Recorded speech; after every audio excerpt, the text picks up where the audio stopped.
Hey, what's up, everybody? This is another episode of UFO Garage. I'm Ben. And I'm Joe, and this is where we talk about UFOs, aliens, and all All things things weird. weird, dude. What's up, man? How are you today?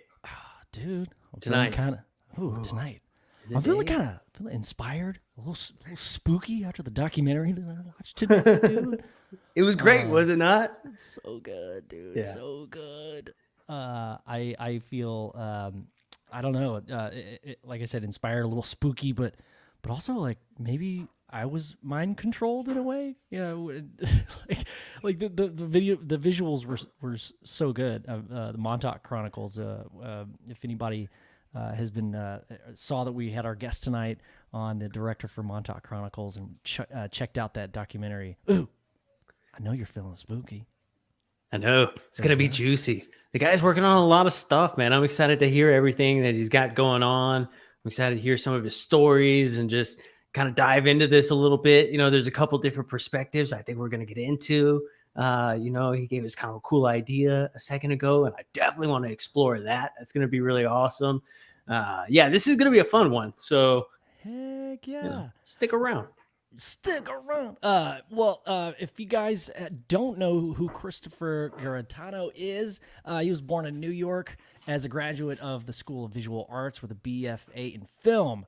Christopher is the creator and director of the award-winning docudrama Montauk Chronicles, published in 2015. He's the co-creator, executive producer, and the co-host of the History Channel's The Dark Files. Oh yeah, dude! Everybody, welcome, Chris. What's up, dude? Hello. Thanks for having Yeah, me, guys. dude. Thank you so No, much for joining us, man. Yeah, man. I like the vibe of this show. Very cool. thanks, man. It's pretty laid back, We like to have a good time. We got a lot of awesome listeners. We're gonna have a lot of good questions tonight, man. This is gonna be a lot of fun. So glad you're able to make it on with us, dude. Yeah, Let's likewise, get man. into some of this stuff, man. Let's do it, man. So, first of all, if we're just kind of getting into it, Chris, what's a little bit of your background? Everybody's got that what sparked their interest story, kind of. What is yours, man? Sure. So I was a kid that grew up loving special effects. My parents owned a video store when I was a kid, and they had basically no restrictions on what we could watch. So I saw every movie growing up, and loved movies, loved fantasy, horror, action, science fiction. And so they took us to the drive-in, and I got to see everything that was in the store, in their video store. And I also loved, the mysteries of the universe at the same time, simultaneously, like watching reruns of In Search of and Unsolved Mysteries that were on at the time. And so all of that hit me at once in those formative years, and I haven't stopped. It's always been movie making, special effects, illusions, the magic of cinema, all of that. And so, I was out of film school for a few years. I made one documentary, and then I really wanted to do something about mysteries, a documentary. And I was interested in doing something on the North American Sasquatch stories back then. And it would just require me to travel way too much for it. And the special effects that I wanted to do were a little expensive. So I had a friend that knew I was from Long Island. And he said, well, why don't you do something on Montauk? And I knew of the story and I had read the book, and I wasn't too excited about that. But what I was excited about, and something that I saw reoccurring in a lot of movies that I grew up watching, was you would visit this old man, wherever it was, and he starts to tell you a crazy tale. And the idea of doing that and meeting up with Preston Nichols and Al Bielek, that was what drew me into making the movie. And so that's where I started. And I ended up meeting those gentlemen. And those gentlemen were the ones that originally told this tale about the Camp Hero Air Force Base and how they were recruited by a secret government group to go deep underground and assist in everything from time travel experiments to mind control experiments to reverse engineering alien technologies, and just about every story you could possibly think of in the paranormal world, or the ufology world and conspiratorial world, is all in the Montauk story. So as the years and months went on, I started to get deeper and deeper into it, and ideas started forming as I spoke to these people. So it was an organic process in the beginning. And that's how I got into all of this stuff. Yeah, like we were talking about a little earlier, man. You just said it again. Like there's so many different things that are entwined with this one story.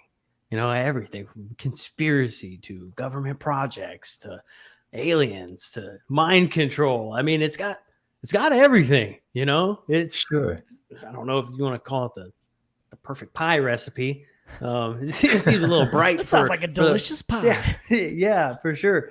But yes, it has everything. And it's so weird too, because you would think, you know, like it's weird how even if you haven't heard of it and then you hear about the story, it's weird how like in your head you're kind of like, man, that sounds a little crazy. But you know, I don't put it past them, right? Isn't that a weird position for an entity to be put into, to where there's a story told about you, like, you know, these secret military projects, and they're like, oh yeah, you know, I could believe that for sure. Yeah, you know, it was difficult sifting through what may have been made up and what very well could be the truth, because I wasn't aware in the beginning of programs that occurred at the Holmesburg prison or MK Ultra or anything like that, because that wasn't talked about too much. Mhm. And so it started off, the Montauk story started off with Preston Nichols mainly discussing a time travel experiment that had to do with alien beings deep beneath this base. It later came out that, and Preston was very open about it in my film, that there were kids being kidnapped and brought to the base, runaway kids or bad kids, you know, like the street kids. They were seeking those kind of undesirable kids because they could cover this up. It's like And so, Pinocchio. yeah, kind of. I mean, you know, a very dark, violent version of Pinocchio, but yeah, Pinocchio is a creepy story. Anyway. Hell yeah, it's It creepy. is. But yeah, I mean, that's what became confusing, because I'm like, wait a second. So if this just doesn't mix, these guys are telling this time travel story about aliens and all that. And it felt like a very tall tale only because of how it was told and how they were all heroes and they unleashed this monster. And I was very well versed in science fiction and horror films. And I knew it felt like these things were being cherry picked from the Twilight Zone, Outer Limits, some Harlan Ellison fiction. You know, I'm like, no, I know this story. Oh, Forbidden Planet.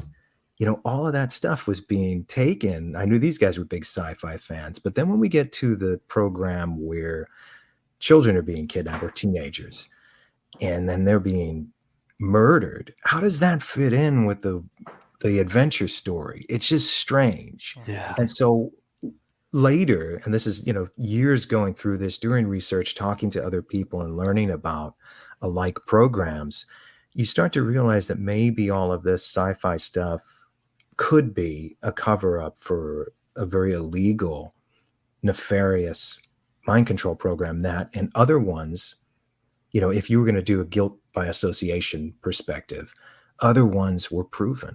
You know, look up Holmesburg Prison. There was a guy named Alan Hornblum. We interviewed him for the Dark Files. And the Dark Files for History Channel was a very in-depth investigation of Montauk. And I felt like maybe the best one ever so far. You know, I could tell people where to begin again if they really wanted to do a true investigation and prove this thing. I'd say we were pretty close by the end of that. Yeah. How many huge conspiracies have been covered up by Disney movies, do you think? like all of them, right? Like, I don't know. Yeah. Pinocchio's one of them, but like a Flight of the Navigator is another huge. Yeah, Monsters Inc. and the adrenochrome stuff. Right. Yeah, like And the scary thing yeah, is, I don't all know, of this, it's crazy. this is starting to feel like all of this is true, especially after the last couple of years. You know, there's Yeah. some weird stuff going on. And Yeah. I don't want to believe this stuff. Trust me. I don't want to believe this stuff. Oh, dude, yeah. I'm in the same boat with you. You know, like there's some stuff that like I just there's some things that you feel like I just don't really want to go down that, but then like it's almost at the same time like are you shielding yourself like from the truth? But it's so hard to like to gather like certain things of proof to prove that it's difficult because you on one hand you don't want to be get your hands sticky with it, but at the same time it's like am I just ignoring a massive problem that's happening right now? You know? I mean, by nature, we do that a lot with a lot of things, but it's important that we know, because maybe somehow the people behind this can be stopped and there could be a better future up ahead. The thing is, collectively, the guys in the whole Montauk story suggest that we're all of us, we're all mind controlled, we're all asleep. And there really is this thing much bigger than what was going on in hidden underground bases. Now, I don't, some of the followers of the people that preach this, I think, have become unhinged because they become so indulgent in the conspiracy that they stop living their lives. And so, to speak to what you just said, I really believe we should continue living our lives, being happy, having a good time, making sure every moment counts. But maybe we should also keep an eye on some of this stuff. Do we have the power to dismantle it personally? No, but having these discussions are interesting for sure. And if we are aware of it, then maybe we're not so susceptible to it if it really is going on. That's how I feel. Yeah, it's like a preventative measure. Like it's very interesting to talk about what has happened or maybe what's currently happening, but for each individual person, like me as a father, I'm thinking like, okay, well, daughter's not going anywhere without somebody holding her hand for a very long time. Yeah, I mean, there's only so much you could do for that, but like alien abduction, like you can't really do all that. But like as we're talking about like this Montauk program, where like a lot of kids were being taken from the streets that were maybe undesirables, that were getting into trouble, that were out, whatever, and they got lured into some kind of government program. They were easily coerced to join some kind of group that ended up being very, very harmful. Yeah, I don't know. It's like, how do you what do you do about that after knowing this information? And I think like just preventing it is like the only thing you can't do. You can't go back in time and save anybody from Or can you? Yeah, according to some of the guys that told this tale, you can. But what can you do? I think be aware that these things really have happened, because some of them have been proven. We haven't been able to prove the Montauk Project happened, but there are programs and situations like that are tantamount, just as bad, that were proven 100%. A lot of people aren't aware of this. So realize that stuff happens. Be aware of the control. So if they suggest, let's say there's control in a lot of advertising, because there is, it's mind control anyway. They want you to buy their stuff. But if there's some kind of mass thing going on, I would say always, without, not try to be the coolest kid on the block, but be unique. Make sure you love the music you love. Make sure you watch the movies you want to watch. You write, you exercise your individuality, and you make sure your life is good. And a lot of us have a like definition of that. I think that's a good way to fight it if it is real, because now you're living your life. You're teaching your kid that same way of thinking, and you're making sure that your vibe is always higher, as opposed to, if there is a mind control going on, they want to keep us low. Don't let that happen. Just live your life and keep focused on keeping your vibrations higher. Love that, dude. Yeah, love that. It's like there's a Jimmy Eat World song called "In the Middle." It just takes some time, little girl, you're in the middle of the road. Yeah, I don't know. The idea about the song is just being yourself and don't worry about what everybody's doing. Maybe they'll save you from things that you don't really know the big picture. Yeah, don't follow the big word. Try to question what we're being told. If they're telling the masses to do this one thing, just don't do it right away. Just hold on a second. especially Yeah. if they're guilt tripping you into doing it. Yeah. Be Yeah, careful. like Sarah McLachlan did. So what about things that maybe not the government, but somebody, some company or organization or deep a black budget project is doing against the will of the American people or anybody around the world? Do you think events like that happen? They're not selling anything, but they happen to on a massive worldwide scale that end up traumatizing and fracturing the minds of the masses on a worldwide scale. And there's a lot of talk about that in the documentary, that it got me thinking of like wars and it's like things like 9/11, like very visceral memories. I certainly have of like teachers rolling in TVs from the library to make us watch these buildings burn. Like, I feel like that Yeah. was very traumatic, you know? Like, I think it exists. I think the mass mind control certainly exists. When I was making the movie Montauk Chronicles, I was very careful about believing any of these people. I was like, nah, I'm just going to listen. I think it's interesting, and I'm going to hear it. I'm not going to judge you, but I'm going to just listen. But as the years went forward, I really, believe it or not, even as doubtful as I was at times, I think wherever they were getting their information from, whether it was firsthand experience or they were listening to other theories, I would say a large part of what they said is true. And I can tell you why. I'll back it up with things that have been proven just in the last 5 years alone. So I walk through every day. Again, I'm not going to let anyone take me down, take my spirits down. It's never going to happen. The world could be burning and I'll still be like, all right, I got to find a way to just deal with this. But yeah, there's something going on. I think we all know it. Something weird is happening. And I think most of our world leaders are the most irresponsible people. I'll just use that label. Very irresponsible people. We need to replace them all with somebody else. yes. We need Sounds better like a good leaders.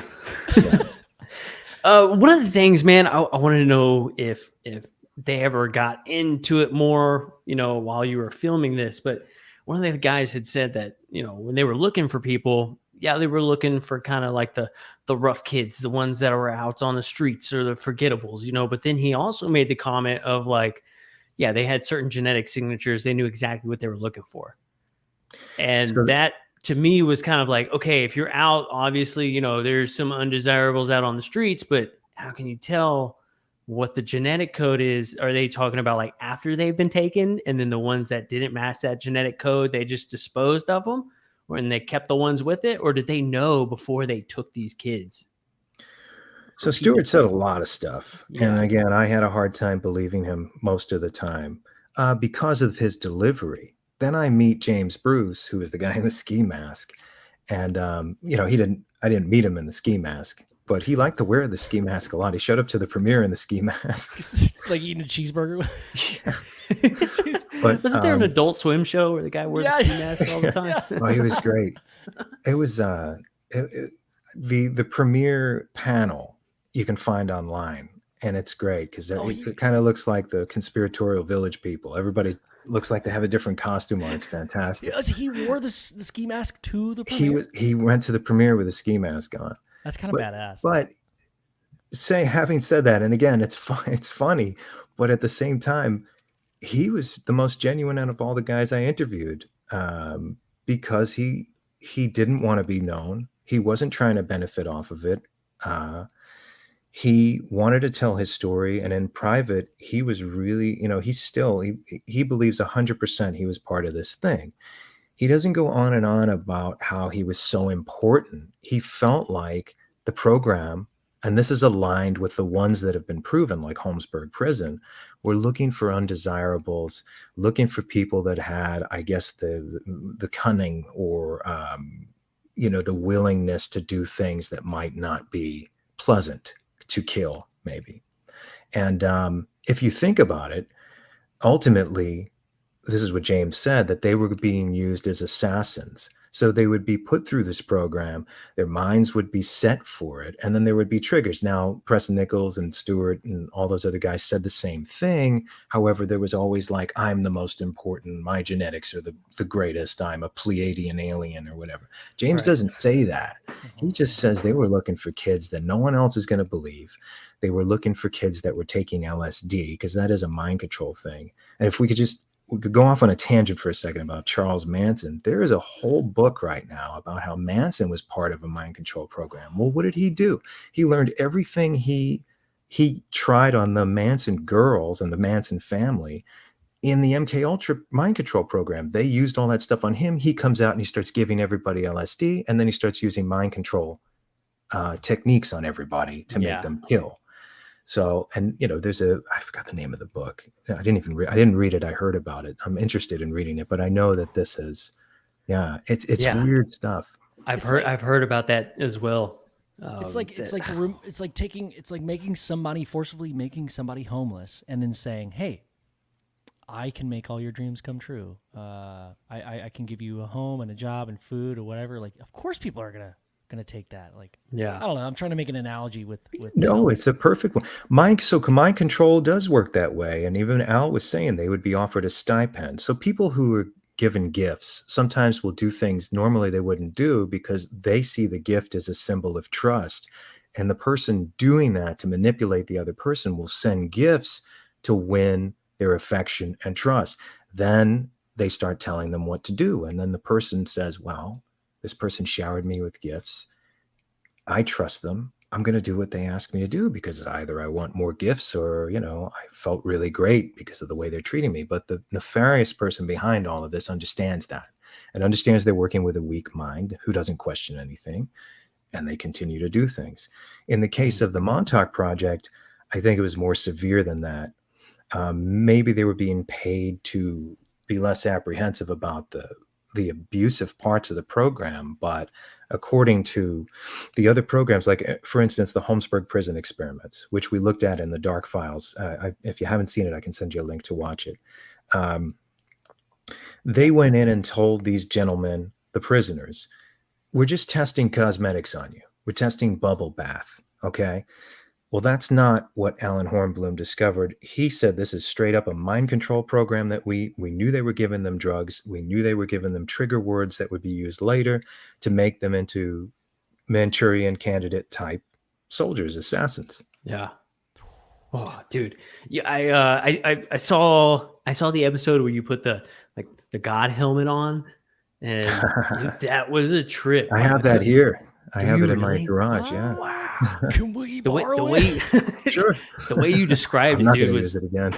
was just nuts. Like, it was crazy the way that you described it. So do you think it's like might be similar to like the Montauk stuff, like the same, like, I guess the method, not like the specific hat, but like just kind of the same idea, laced with massive amounts of LSD and like shitty living conditions. I could not imagine. Yeah, like, they were bombarding the different parts of the brain with electromagnetic waves. Yeah.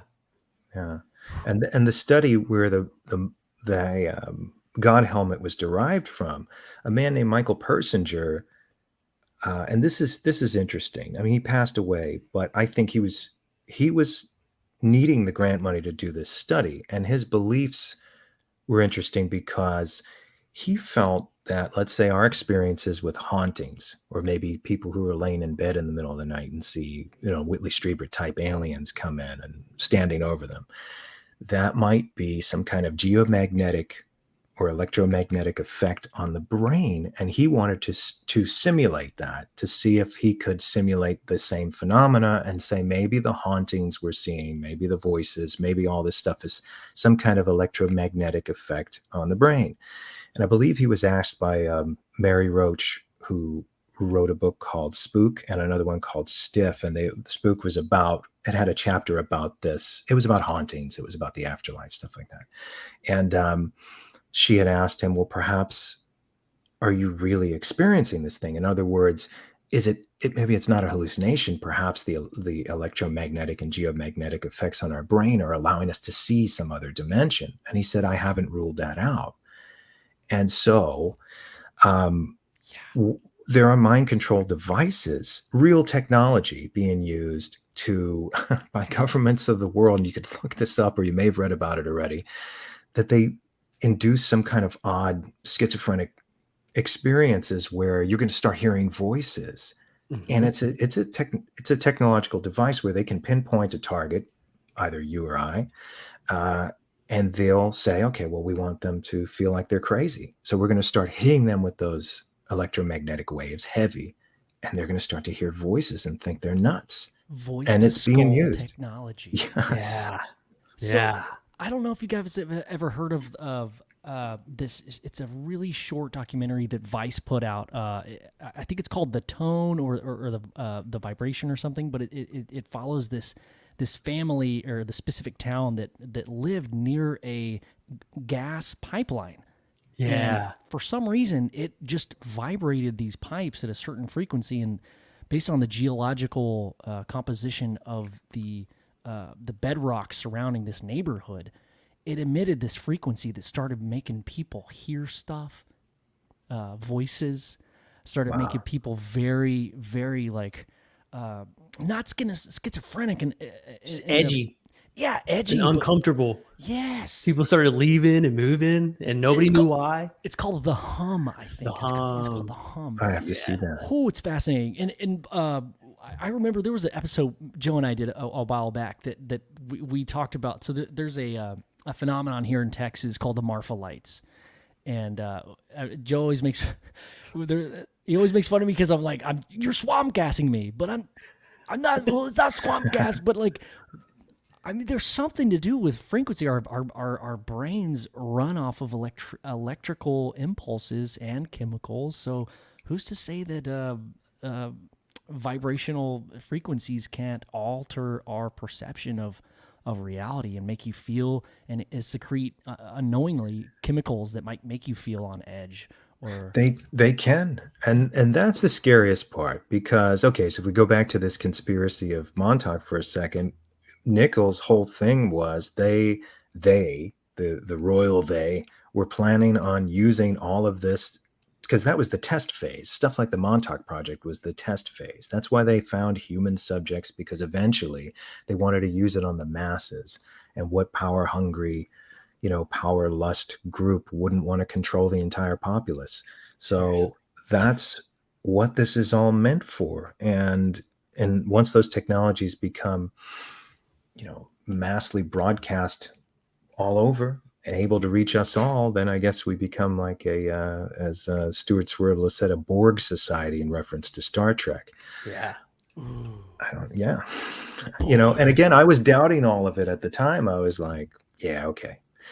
But as we go forward in this crazy time we're living in, I start to really believe just about everything I was told. I mean, with anything, there are charlatans, any kind of conspiracy, any kind of, UFOs, cryptozoology, hauntings, there are liars also. It doesn't mean that those things aren't true.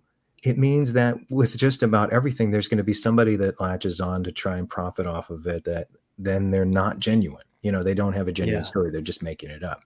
Same with the conspiratorial world. There are a ton of liars. Yeah. But it doesn't mean there aren't conspiracies. There really are, For sure. And it's one of those situations too, where the more you look into stuff, it's almost like a chicken and the egg kind of a thing. You're like, damn, what came first? Like, is something real to create this story in the first place? Or did this story happen and then people were like, that's a good idea, I'm going to try that, Because, you start looking at the UFO stuff, and you see the flying saucers in the late 40s and then 50s. And then you find out that there's a dude who patented the way a saucer would look in 42. They were trying to launch 60 rockets to the moon before the 60s even got here. Those dudes were doing something already. It was already happening. And then we have all these fantastic, sci-fi films that come out. And then late 80s and the early 90s, you start seeing some of that technology that they could have been working on before those movies even came out. Movies came out, and now you see technology that looks like the movies, and it's like the perfect generational cover up. Sure. I'm leaning towards the flying purple people eater in the movie Nope, the new one. Like, I don't know if I don't want to ruin it for anybody, but it's not a UFO. You have no idea. We have a great episode on the flying purple people eater. Nice. We just did an episode on Nope too, which I've seen it. Joe has not. We had planned to watch it together in film in person, but I unfortunately got COVID. But dude, lucky. Yeah, I didn't have to talk to nobody. It was great. It was great. Yeah, it was good. But the movie was amazing, dude. Yeah, there's a lot of no spoilers, but like a lot of things that confirmed that whoever was the consultant on that film either has been in the ufology community or had at least knows about it or been a fly on the wall for the past maybe 50 years, because there's just a lot of references, a lot more recent actually than older, like having to do with mantis bugs. I'll say that. No spoilers. Sure. Yeah, but, it was solid. I liked it. It was a good movie. Yes. But man, one thing that we were talking about a little bit before we hopped on was this fascination with people just in general who may not even know the story, but just the fascination of wanting to go and explore the area now, right? And right. That's a whole nother topic on its own, you know? Yeah, there were a couple of guys that were exploring the Montauk base before anybody really was. And, with the fascination that everybody has now, that Stranger Things has really sparked, or my documentary or anything on the Montauk Project, these guys were there before any of that. And one in particular, Paul Fagan, he passed away the other day, unfortunately, young guy too. And he was in Montauk Chronicles, and I brought him into the Dark Files, but he saw the Goonies when he was a kid, and he was obsessed with the Goonies. And he told me all about this. And he said, well, basically, because he grew up in Montauk, and if you know the geography in Montauk, it's has all these big cliffs, and it's kind of in the middle of nowhere, and it's a very small town. And so he felt like he was living that movie, and he found the Montauk story to be his Goonies adventure. And that's what he lived his whole life. It meant everything to him. So it got me really thinking about all the people that really love going to Camp Hero to find an adventure, because that's what they're seeking. They're seeking this mystery and this adventure, this firsthand thing, as opposed to living vicariously through films, which we all love to do. They're out there like walking, because it's the one place, think about it, you can't go to any of these top secret bases. You can't walk into Area 51 or go deep inside any of the alleged secret holdings. But you can go into Camp Hero. Well, legally, you can't really go into the tower, but you can walk into the base legally. You can walk around and do your own little research campaign at the base. It's open to the public. And so I think a lot of people flock there now, and who knows what it's going to be like in a few years. And so it really had me thinking about everybody that does that. And Paul is one of the people that epitomized what everyone is doing now. So I'm going to do a little tribute to him next week on my own podcast, Off to the Witch. And, I really want to get deep into the idea of that, how people become so obsessed with something, they make it their whole life. We have probably more people than ever hunting for ghosts, out searching in groups for UFOs, cryptozoology hunting. And the Montauk thing is in a category of its own. Because again, you can't wipe away the idea that if this is true, don't forget, there were murders committed there. And when I say illegal murders, there are illegal murders in war and law enforcement, government ordered assassinations. But these, if they did happen, were illegal. They were kidnapping kids and experimenting on them. And so for groups of independent people, whether it be to find an adventure or to really prove something that happened, I think is the only way, really, because in the 90s, there was a kind of a half-assed admission of this kind of thing by Bill Clinton. And mainly in the forefront of it, he was putting some of the victims of the Tuskegee medical experiments and apologizing publicly for that. Well, that was heinous in its own right.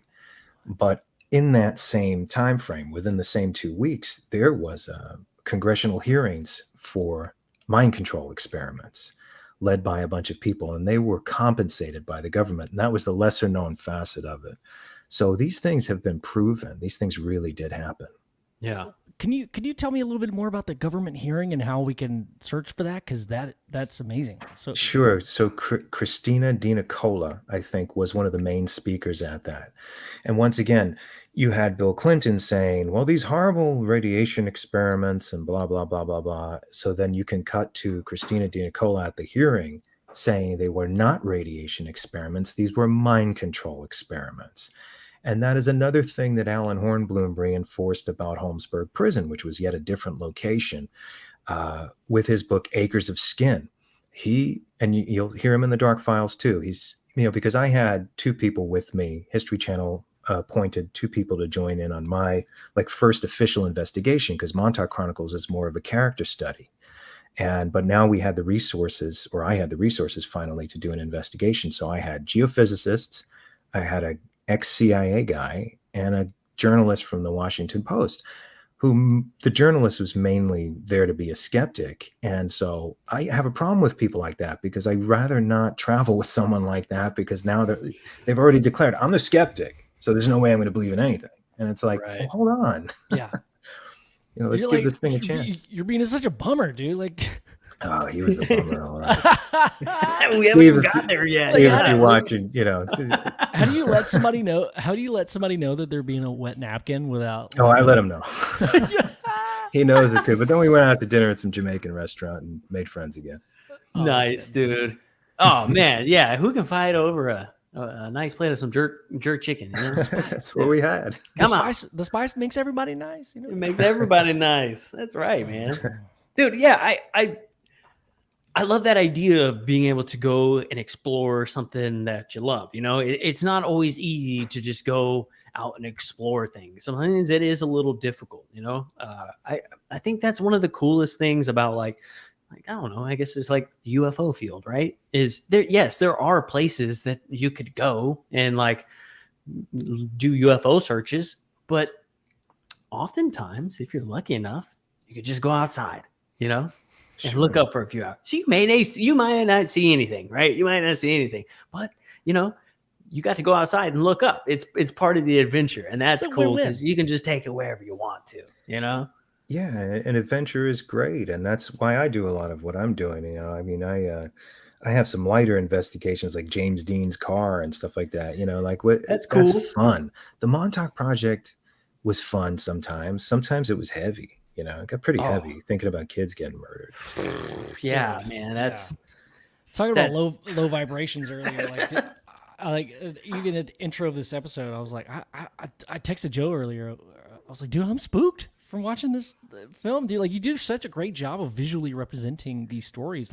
You can hear somebody say that they were physically and mentally abused, but you do a really good job of visually representing that without making it cheesy. It was dude, it was creepy, bro. It got the point across and it got me in that feeling, dude. It was really thanks, well man. done. Yeah, some people, it's weird. Some have people who are deep in the conspiracy have accused me of being, he's an Illuminati trying to program everybody with this movie. Trust me, I'm not the Illuminati at all.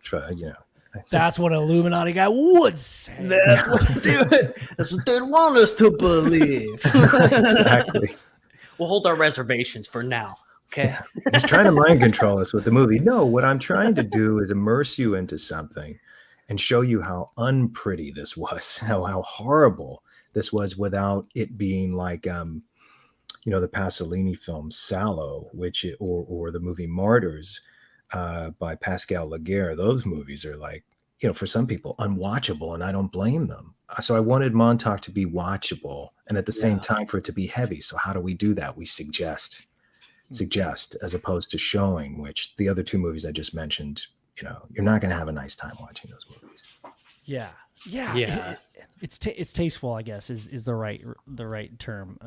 But yeah, like how do you like your mission as a director is not only to find the story, be interested in it, and get other people to not only be interested in it as well, but get the same feeling that you had and convey that. And sometimes people need a little bit more convincing. You can't just put something down, write it on a piece of paper, and hand it to somebody and expect them to feel a certain way about a topic. Like, you have to show them visually. And yeah, it's I think it's really well done. Oh, thank you. Yeah. Also, I found some visuals for Montauk, and you're spot on with the correlation to this Rocky formation and Goonies. And the Goonies, yeah. Yeah. Sure. So yeah, Paul grew up with that in mind. He's like, that's me. I'm a Goonie. So he lived his whole life that way, and he would roam around that base so much. And that's pretty much how I found him. I needed somebody like him when I started shooting the documentary, I needed someone like him to take me around, and he took us. He found ways through the fence. He found all this stuff. So I'm so grateful to everything he contributed. Paul, good guy. Yeah. One thing that surprised me is that every time I've ever thought about this story, and I've always thought about the people on the inside. I mean, not so much the kids, but like the people that were like running and operating it. You always get that feeling of like, man, what a bunch of assholes, right? And then I really kind of stepped back. I was like, can you imagine, right? You're 18, you're in the service, you sign up, you do everything everybody else is doing. Maybe you pass a couple extra tests, then they trust you with some stuff. And then before you know it, 6 years down the road, you get put in this base.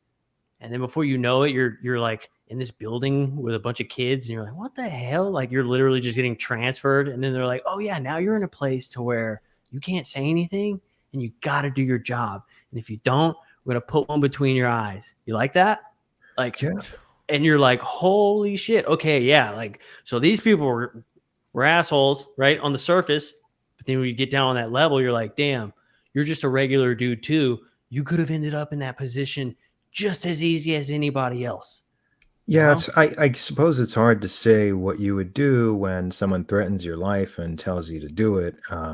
But I would, that's why a lot of us think twice about even getting into some kind of heavily organized situation where you're required to kill or being trained to kill. Right.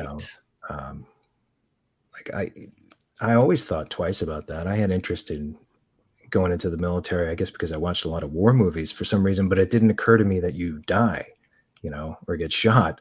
Like, we were pumped up as kids, they put G.I. Joes in our hands, and we watched all these cool Rambo movies and, Commando with Arnold. And then all of a sudden you see the recruiters, contacting you, and you're like, yeah, I want to do that too. And it's like,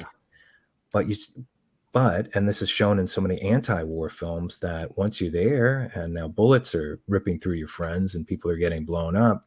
And there are a lot of perspectives on this. I'm not anti-military in terms of stopping the military from protecting us, because we need it. Right.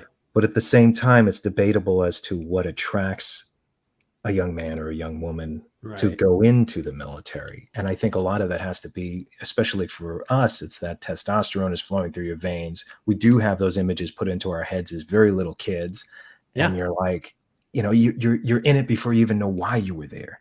Right. And so maybe some of these recruits for these programs were the same. They're like, great, they're going to pay me. Cool. What do I have to do? And now you're at this place where, and you realize how heavy this whole thing is. Yeah. There's a moment in the film where Preston yells at me, and, because I challenged him for a second. It's like, well, how do you feel about, I'm paraphrasing myself, but how do you feel about all these kids dying? And, and he's like, well, what would you do if you had a gun pointed to your head, whatever the hell they told you to do, So I don't know. I haven't been in that position where someone held a gun against my head to tell me what to do. Yeah. Even You like know, unknowingly, right? Like imagine you're just like the medic that like does physicals before they go into the facility, and you're the physical doctor. And little did you know, you processed anywhere from 10,000 to 80,000 kids. You know what I'm saying, to do some not cool stuff. But right. for the couple years you were there, dude, you didn't know. You were just taking temperatures. Sure, yeah, it's compartmentalized, and Yeah. I don't know. I don't. The scary thing is, I could say I don't want to believe stuff like this happens, but it has happened, and that's what makes me believe that Montauk happened. Outside of that, if you want to say, okay, so what evidence is there? There's a few things, but one of the things I think the most compelling evidence was in the dark files that we brought geophysicists to the ground, and they used something called electric resistivity imagery, where they really found elements of iron ore in a giant man-made structure, and we just had a vertical slice of it. So in other words, there's not supposed to be anything down there. They may have been some access tunnels and stuff like that, but that's not what we found. We found a huge giant structure underneath, and that was just from floor to ceiling. It was 30 feet. Whoa. So if we were allowed to, or you could get somebody else to the Montauk base with the electric resistivity imagery, I would suggest that you go past the fence, try and find a winter day where no one is there. And I can tell you some odd things that happened when they knew we were scheduled to go there with the geophysicists. All of a sudden, out of the blue, in a decade, this allegedly has not happened, and this really happened. There were all these military scientists everywhere at Camp Hero running some kind of test on the soil, and we couldn't get close to the base. I thought you were going to say you were all attacked by seagulls. I was like waiting on pins and needles. He's going to say it. But they do have damn seagull shirts in Montauk that you can get. They attack. That's what I've heard. There's, don't carry there's bacon. representations. Just don't carry raw bacon in your pocket. That's what I've been told. That's awesome. That's awesome. Dude, so there was military scientists there. Yeah. The same day y'all were there to do your... And it wasn't staged by History Channel. It was just something that we were like, I really, and they were drilling, and they had a whole operation going because we didn't use too much of that footage. I mean, just a smidge. But, we went up to this guy, what was his name? Steve, the botanist. And we were just like, he was one of the scientists. And we were just, what's going on here? Why is everyone here today? Why? Yeah. This is the dead of winter, middle of nowhere. Why did you schedule it on the same day? And we were given hell by the groundskeepers and everything that had already given us permits. Yeah. And then I ended up doing an episode of Ancient Aliens after that. And we were supposed to go and do another investigation. They didn't grant the permits. Then they granted permits for us for the first episode of Strange World, which I did for Travel and Discovery. And that was my last time visiting Montauk. And I suppose they saw in the literature that we weren't bringing geophysicists this time, that we only meant to go there and have some conversations. And so they granted the permit. So 100% there's something to hide there. We had the evidence for sure. And I think if anyone wants to continue really investigating and proving that there's a huge underground base there, because they're not going to remove it, bring the electric resistivity imagery there. But they certainly don't want anyone to know. That's for sure. So, dude, I have a question. Okay. Here's my conspiracy question, right? Okay, so we know that like a lot of TV shows, sometimes, a lot of this UFO stuff and a lot of the, the Discovery Channel stuff, a lot of it does, we've been told gets filtered through, certain intelligence agencies. There's a small little filter, a monitoring system that goes along with it. Right? Oh, I believe it. Sure. So like when you're doing these shows, do you ever get the feeling that like, okay, we're doing this show, I know that there's that guy on the inside, right? They're allowing us to do this, right? They've been releasing stuff. They're allowing people to kind of get a little closer to stuff. But at the same time, they're like, shit, they're doing the geolocation stuff. Send a bunch of scientists out there. We don't want to get in too close. So like they kind of have the heads up almost like ahead of time with the show existing. It's almost like a way that they can like, it's like a controlled way to use media to like kind of show you some stuff, but not that's give how you they everything. Think. Yeah. I think my shows were granted and financed probably under that same type of perspective, but I'm a pain in the ass because Yeah. there were moments even in the Dark Files where I had the skeptic and the CIA guy, Barry Eisler, both saying to me by the end, now do you realize that this is very far-fetched? And I'm like, no. Is it your idea as direct? I mean, you've directed a couple of projects, and I'm not sure Mhm. your position on some of these TV programs that you've been a part of. But is it your decision to add the counter, like the skeptic or the Yeah. scientist? It is. Yeah, we looked through a lot of people. One of the guys we had up because I met with a lot of people before because I was a co-executive and I had a lot of influence on the details of the project, brought a lot of people in. And so they knew I was the center of it the whole time as a co-host. And I wasn't always going to be a host. I came in as a producer. But then I ended up being the co-host, and that's what led to Strange World. So they would, Tim Pool. He was one of the guys I spoke to. There were a whole bunch of people. There was one journalist woman who was being really rude, and I was like, all right, well, I don't want to do a show with you. And so it ended up being Steve and Barry, and we mostly got along well. And I'm open. See, the thing is, I have enough self propelled skepticism. I don't want to believe in these conspiracies, but I'm sorry, I'm not going to turn a blind eye to something when you have Alan Hornblum telling you 100% this stuff is real.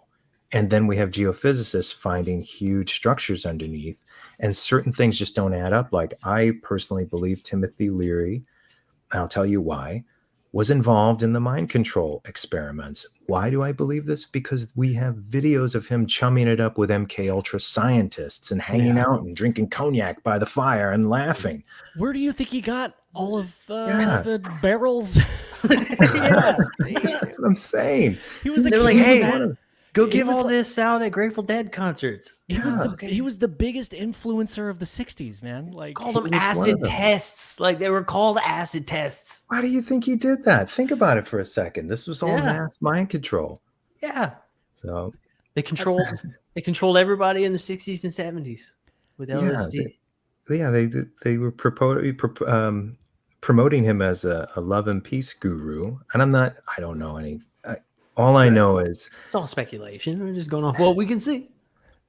there's a ruse going on, and it's been going on for a long time. And I'm not. Once again, I'm not one of these people who just is salivating for a conspiracy. I'm not at all. I have a lot of other interests, but I'm sorry, I just can't turn a blind eye to putting all of this together and realizing that there's something much heavier going on, and has been for a very long time. Yeah. So I just wanted to bring up something before we move on to the next idea, but we were talking about like the individuals that were maybe a part of the Montauk program. Maybe they were like the nurse, right? Like on staff nurse. Everybody's liable being a part of this conspiracy and this horrible thing that happened. I just wanted to reference real quick just to have it in everybody's mind. The Stanford prison experiment. They didn't have a gun to their head. They didn't have a pension or money above their head. They were students in this Stanford. It's a very famous experiment. Do you guys know about this? No, I'm not very well versed in it. Okay. Oh my gosh, it's awesome. So, in 1971, there was an experiment done by this professor at Stanford where he took a group of college students at Stanford and set up this experiment where half of the class would become prison guards and the other half would become prisoners. He built like this whole thing, this whole jail, like this fake jail, but the prisoners could not get out of their jail cells. And they did this for a period of time. It's been a while since I've actually read up on the specifics, but they did it at least for a few days. And within a certain amount of time, the prisoners they took on this role. Like they were given no prompts. They were just saying, hey, don't let the prisoners out of their prisons no matter what they say. And the prisoners were told, look, you're going to have, food brought to you, but, don't ask to be released. And immediately, like within a few hours, I want to say like 8 hours, like they took away clocks. There's no windows, so they don't know what time it is. It's a very interesting experiment. It's kind of like outlawed now because everyone just fell into their social roles. They were told what to do, what to think. There are And reasons for these things because they're meant eventually to be put into play. And there's always a reason for an experiment, where they're testing drugs. You know this, but it's just like these psychological experiments are not just meant to be a footnote in some journal. They're meant to be used in one way or another. That's why they're financed. That's why they're there. And we all have our own worlds to deal with. Life is hard enough to sit here and get upset over all this stuff, but I believe right now it's spilled over into our world, into our worlds, Yeah.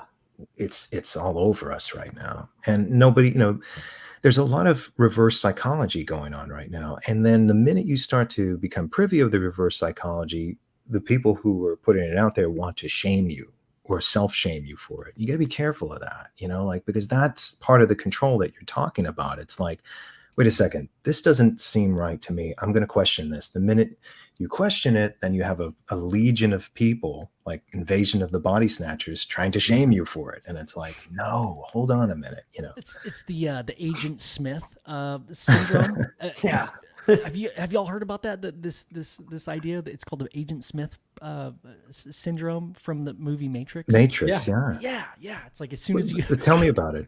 I don't honestly. I'm probably gonna screw this up, but as soon as somebody quote unquote awakens, your not only your ego but the people around you, even your loved ones and friends, tell you no. They get so mad. It's not just that's a terrible idea. They just tell you like, no, you're a terrible person. Why would you ever think of that? Like, Yeah. Sure. There's like these ideas and notions that if you come up with, if you share them out loud in public with your family and friends, there's specific ones.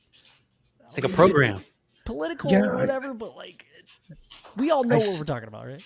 Yeah, if you accept that these things are very possible and have happened for a long time. I mean, it was done in World War II. It was done before that. It was done by emperors and kings and guards and military leaders since forever.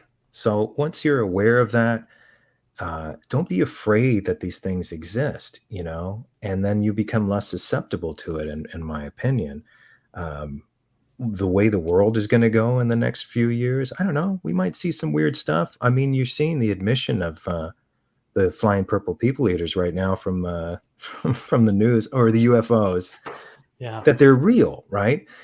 They all of the main people in the government that have talked about this have said, all we can say is that it's not of any kind of human technological origin. Well, all right. Well, what do you think that means? It's from somewhere else, and we don't know what it is. But at least they're admitting it now that it's real. But the fact that they're admitting it is usually they're about 10 steps or more ahead of us on the news of these things. They've known about this for years. Why are they telling us now? Are we going to see something soon? So, dude, yeah, I'm on board with that. Yes. I also think, like, I wonder, I'd assume they've gotten pretty good with computers by this point, right?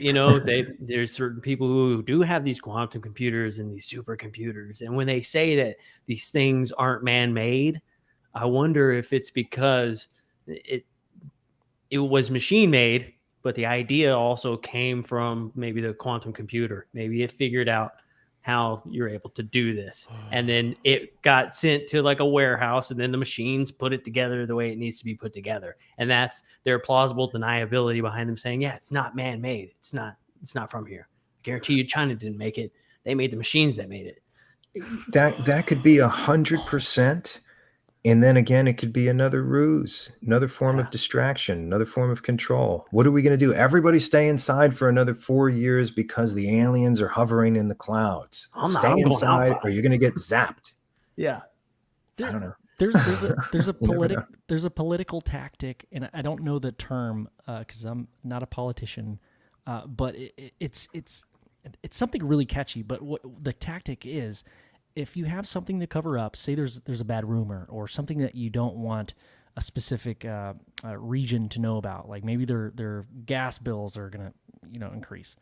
what you do is you just flood the market of information with a bunch of bullshit, and people don't know what to think. It's like overwhelming. So you can apply that same logic to literally anything, and that's a blatant form of control, right? Like, Sure. somebody's behind putting out all this stuff, like all this Yeah. disinformation, misinformation. We're seeing it right in front of our eyes at like every moment. Like, it kind of touches everything from politics to environmental thing. It kind of touches everything too. But like, flying purple, people like there's a lot of information being pushed at us right now, and there's a lot of just distractions, which means that, hey boys, we're getting close. Yeah, I think so too. I think so too. And so on one end of it, it could be a glorious time. Wow, how interesting this is. You know, we get to live through all of this and witness this. And then the other side of it is, well, how far are they going to go? What's the end game? What are they planning? I would say don't try not to get too upset. Like I said before, you know, focus on the things that make you happy every day. And if Yeah. this stuff is interesting to you, then focus on this a little bit too, but don't get lost in it. That's the last thing anyone needs. I've met people along the way that are so lost in it. It's quite a detriment to their lives. They, you know, and then they go to these guru types, and I won't say the guru's name, but there was a gentleman I met who the guru said, as long as you sit in a copper pyramid for 4 hours out of the day, every day, you're going to get to fight the Illuminati. And so this guy, unfortunately, sat in the copper pyramid every day, you know, like, and Yeah. that's how you increase your fear. I say, this might be a silly reference, but remember when at the end of A Nightmare on Elm Street, when Nancy, how she got rid of Freddy Krueger? She said, "You're nothing. You're shit," and he disappears. That's how she beat him at the end. Take the power away. So But even the act of pushing something away is still giving something energy. right, Yeah. So just right, not just be like, right. "Oh, Yeah, no, doing something else." I know you exist, but I'm busy. I have Like things even to like do. in like the like poltergeist realm of things, you know, they say like sometimes when you know, when you put crosses up or you hang up like, you know, dream catchers and things, like you think you're doing a good thing, but in reality, you're almost challenging stuff Right, at right. that You give point, it more you know, power. Yeah. by doing that. Yeah, you're challenging it and you're giving it more energy. And That's that could have a very scientific analysis as its final definition and how to deal with it, because it could be studied on a quantum level, like you just said. And so maybe in quantum physics, somehow it could be analyzed. And if you focus on something too much, you're giving it too much power and it becomes a detriment to you.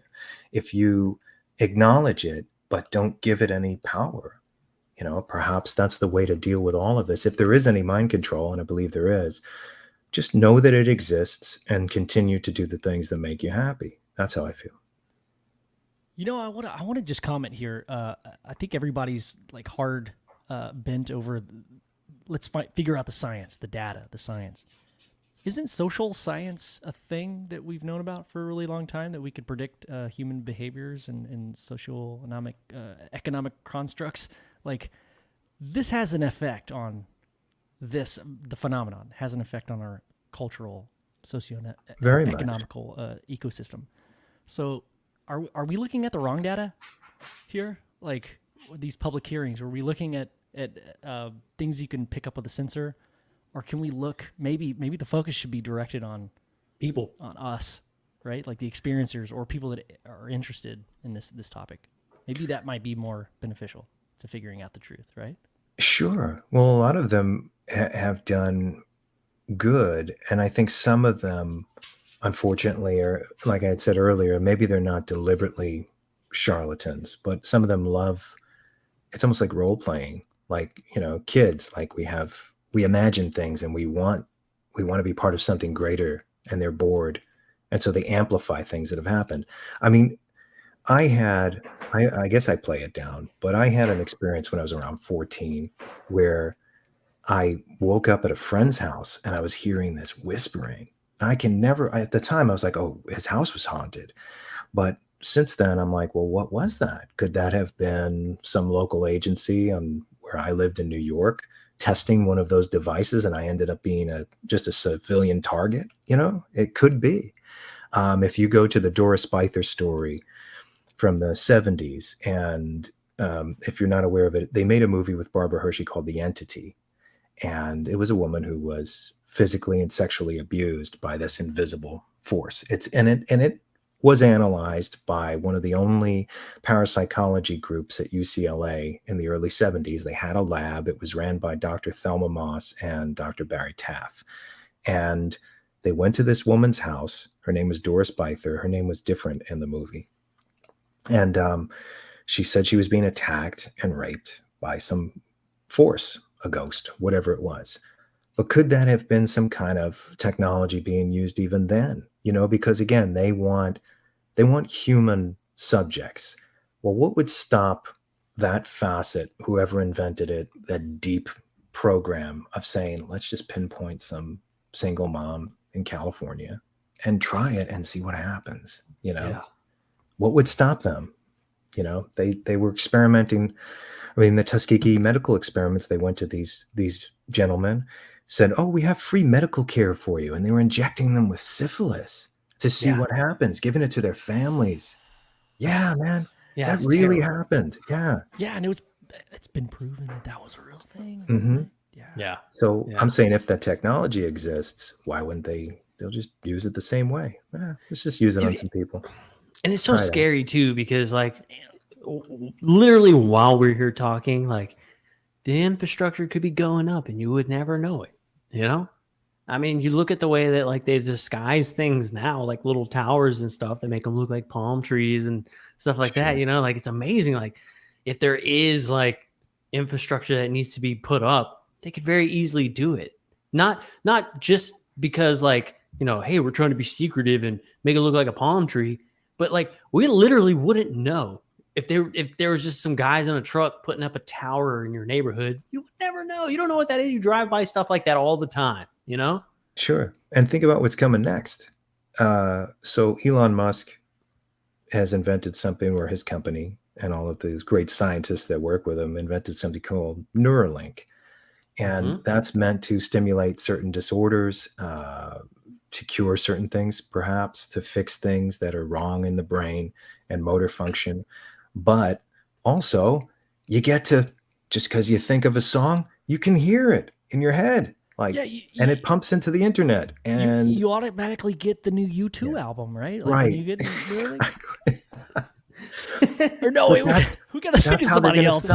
That's how they're going to sell it to us. Yeah. And that it's going to end up like the Matrix. And then once you, and it's just a minor surgery. You're in and out the same day. You're spending only $2,500, and you get this thing drilled into your skull. And now that we have Neuralink in our skulls, where do you see this going eventually? I'm just waiting for the possible side effects are. Yeah. Poopy butt. Wearing old T-shirts over and over again. Advertisements in your dreams. Yeah, man. You wake up very hungry for Taco Bell. Slowly becoming a cyborg. Dude, I suddenly want a Mexican pizza. And when every time you lay down to go to sleep, your eyes just stay open. Can't sleep anymore. You start becoming a machine. Oh, I'm not getting that thing. I'm not doing it. That's called becoming a parent, dude. No way, dude. No way. And it's weird because our kids are gonna be like, okay, I gotta get my Neuralink tomorrow, and you're gonna be like, shouldn't do that. And they're gonna be like, man, you guys are so old. Everybody has a Neuralink. It's we're gonna be like those old people that didn't want cell phones, that still don't want cell phones. Yeah. Some of them they're like, I don't need that technology. I'm doing just fine. We'll have the Neuralink because it's we'll have to do it in order to get a job, right? To be, because we can't retire at the age of 65 anymore. That's gonna happen. Sure, you're gonna need Neuralink. So you're gonna need to update, right? Like a WordPress site. If you update your page builder and it's like an older remnants, it could fuck up your entire website. Your grandkids are going to be like, Dad, why don't you just, Grandpa, why don't you just get Neuralink? God, he still Googles everything. It's going to be like that. You're like, dude, you still Google shit? And you're going to be like, Yeah, I still Yeah, but Google all the kids are stuff. it's gonna be like Invasion of the Body Snatchers or It's gonna be Village of the crazy. Damned. Did you ever see that? Everyone's gonna be just Yeah. because. All right, so now that you have this port stuck in your head with this thing that's hooked up to the internet, at that point, is it going to be easy if there was some major conspiracy going on of mind control? How easy is that going to be at that point? Once they sell it to us, and they're going to Yeah. sell it to us, it's going to be like the Matrix. I mean, because there's probably going to be a version of virtual reality inside the Neuralink and all of that. Once that's done, forget it. You Yeah. know, Yeah, I think we're talking about like biblical archetypes of accepting something. We're like, you have to sign the agreement to get the Neuralink and Sure. get that download and that update. Like that's the test of humanity. Like, oh, you could live as a turtle. Well, how do you feel about Sounds great. science fiction predicting?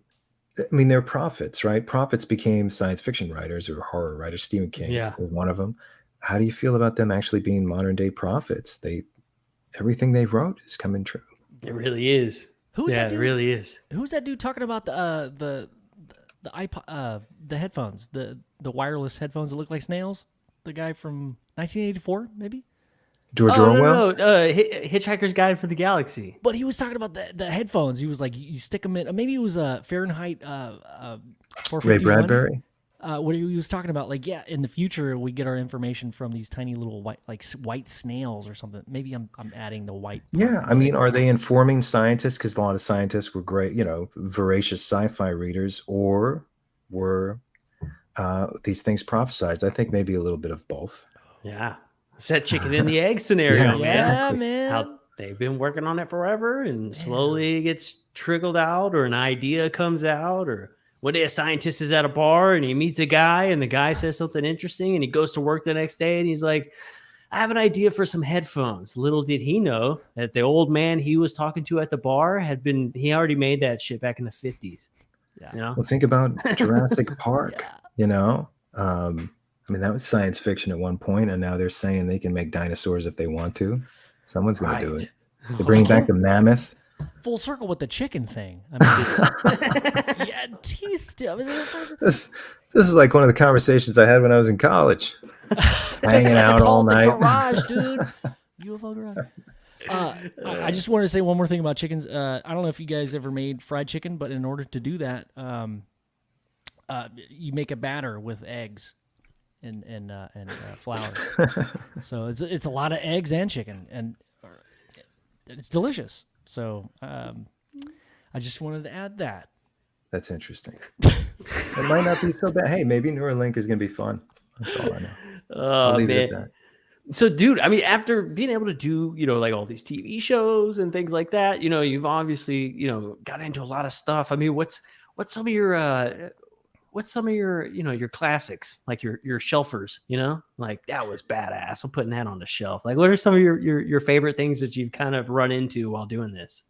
Favorite movies or just experience? No, just experiences in general through just everything you've done, Huh.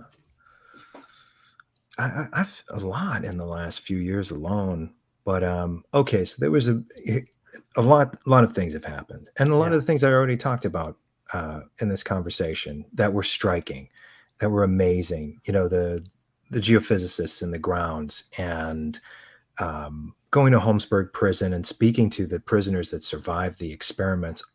Everyone, including the gentleman who wrote the novel Acres of Skin, all confirming that this mind control stuff happened. Going to Al Bielek's house, and sitting with him in his backyard just while, before he died. Going to Preston Nichols' house and him he had this thing called the healing machine. Okay. And I go in there and he's like, it's going to change your DNA. And I'm like, great, let's do it. So he puts on the Doors, Riders on the Storm, right? And I go inside this thing and I lay down, and all these lights, he built this like makeshift thing. And he suggested, he's like, Doc Brown was based on me. And I'm like, and he was serious. He wasn't making a joke. And so I go inside the healing machine and he's like, you ready? And I'm like, yep. And he hits the button and the Doors start playing. And then all these lights start going on. And he's like, how do you feel? You're changed for life. Your DNA is changed. I'm like, I don't know. I feel like I did before. And he's like, hold on, I'm going to turn the force field on. And he had like one of these switches that you see in the old Universal horror movies, the big, the switch, turns the switch. And then we go outside and he's like, do you see it? And, I had a guy with me who was like Uncle Eddie from Vacation. He's like, I see it. And I'm like, no, you don't see anything. What are you talking about? I didn't see anything. Oh my God, it's beautiful. But just the experience of that was so much fun to be around these characters. I have so many of them, James Bruce, driving home with him from Montauk and him telling me about bodies being disposed and at a pig farm. That was creepy. Yeah. But that's an efficient way to do it. Yeah. Yeah. I was I was alone a lot shooting footage for Montauk Chronicles. And so I was out there, it was winter, and I was sitting at Camp Hero and it was cold and the sun's going down and I'm laying down, belly down, getting this beautiful shot, this little on a rail on a slider, a 4-foot slider, getting this little train. It made it into the movie. I love the shot, and it's dollying towards the tower and the wind's blowing and the sun's coming down. And for some reason, because I was there a lot, I got really spooked out. I don't know why. And that's when you question that feeling, because it just came out of nowhere. I wasn't thinking about anything. I was having a good time. I was doing my thing, getting my footage. And I looked to my right and there was this group of deer, this family of deer, and they all looked at me in unison and then they took off.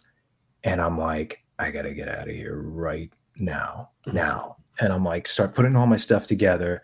And it's just the wind was raging and I just ran out of there. And I don't know why I felt that way. I really don't. It just came over me that I had to leave. So that was one. That was another one that was really interesting. But a lot of stuff like that happened.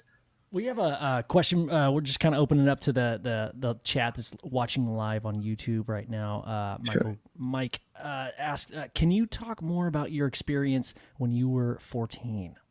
Yeah, so I was at my buddy's house and we were listening to music, and probably at the time we were listening to like, Black Sabbath or whatever we listened to at the time. And we fell asleep. And I woke up and I was hearing this whispering. It sounded like a female whispering. And I was like, it was very loud. And the first thing I saw when I opened my eyes, my friend had all those old glow in the dark stars on his ceiling. So I'm laying back, I'm sleeping on his floor, and I'm looking up and I'm like, what is that? And I said, guys, do you hear that? Do you hear that? And one of them woke up and said, go back to sleep. I don't hear anything. And so I was just compelled to go find out what it was. The guy lived with his sister and his mother. So I walked out into the hallway and I'm hearing it and it's loud. And I looked into his sister's room and she was sleeping. I walked downstairs. I'm looking around to see if someone left a radio on. I don't know if some weird music was playing in the middle of the night. Nothing. And it was really, I had the same feeling, that I was at Montauk, the same feeling that I had when I was at Montauk, I had that night. I knew this was something. This was not coming from any technological device. And again, I'm a kid with a head full of horror films and heavy metal and all, but still I knew this was out of this world. It was something unique that I was experiencing. And I just went back to the room and I was really scared because I was like, what is this? And it was just whispering and whispering and whispering. So I fell asleep eventually. And obviously I wasn't hearing it the next day. I wasn't crazy. I wasn't on anything. And throughout the next day, I really thought about it. I was like, wow, that is so weird. And the next night, I was back at my parents' house and I heard it again around the same time. Oh. And this time I was a little less scared. I was like, what is this? And I don't know if something attached to me, you hear about that. You're at a haunted house and something attaches itself to you. We don't really know what this stuff is. We can speculate, but we just don't know. And it could be some interdimensional message. It could have been a technology that was being tested. I don't know. To this day, I don't know. But all I know is that's what I experienced. It happened only 2 nights in 2 separate locations around the same time. same exact sound, and it never happened again or never happened before that. Nice. Yeah, that's something that attachment thing always freaks me out. Yeah. I love spooky places, and I always want to go like, I'm gonna go in there. And then as soon as I get close to it, I'm like, but man, what if one attaches itself? I don't know. I don't know the process. I know people I can call to get rid of it, but they live so far away. Like, what if I don't have the time? I just, I don't, For, that stuff always makes me nervous. for Strange World, we went to something called and this is again, like, so we're making TV, and I Yeah. know there are people around me that want to play things up, and I always fought them. I was like, why? It's so much more interesting if we actually do something. Yeah. And so we're at this place, and they tried to throw some typical ghost show elements into it, and I was always pulling back. And I said, how about this? We found some animal bones in the woods, I guess part of a deer or whatever. And they said not too long ago there were black magic people that were sacrificing something here over the fire. This is what they told us before we got there. And I found these bones of whatever. And I said, so why don't we make an offering and play around? Because this is supposed to be a notoriously evil place. And what really did happen, and again, it's portrayed dramatically, in the editing, and they swell the music up and everything. But it really did happen. So this was a still air night. There was no wind whatsoever. And all of a sudden the wind started blowing really hardcore through the trees. And then all these bats just started flying around. And then one of our crew members, our field manager, our field producer, she never went back. She had another job offer after this to do another ghost show. She refused to, because whatever was coming after her that night went to her hotel room. And she was so spooked that she would not come back. She would not do another show at all. Golly. Yeah, it's creepy. And again, we didn't really talk about this that much. It's the kind of thing that you see in these shows, and they play it up. And I have another documentary coming out soon called "A Haunting We Will Go." I'm going to put a trailer out in October for it, and it's the antithesis of all these ghost shows. It's something very different, and we tried something at a location that I trust the people at the location that it truly is, or they're experiencing some kind of phenomena. And a man did die there. And so what we did was, I got an actor, and I said, okay, we're going to shoot recreations, but this is how we're going to do it. We're going to have a traditional seance. That's one thing I always wanted to do. We had one of those in the house where a trance medium allegedly allows the spirit to come in and speak through her. So she did that, and that's an interesting thing to see. Like legit, somebody came in that knew what they were doing. Yeah. Her name is Robin Wind, and I also interviewed her on my podcast as well. But in the house itself, a gentleman did die there. It's sad too, because he lived alone. He was a recluse.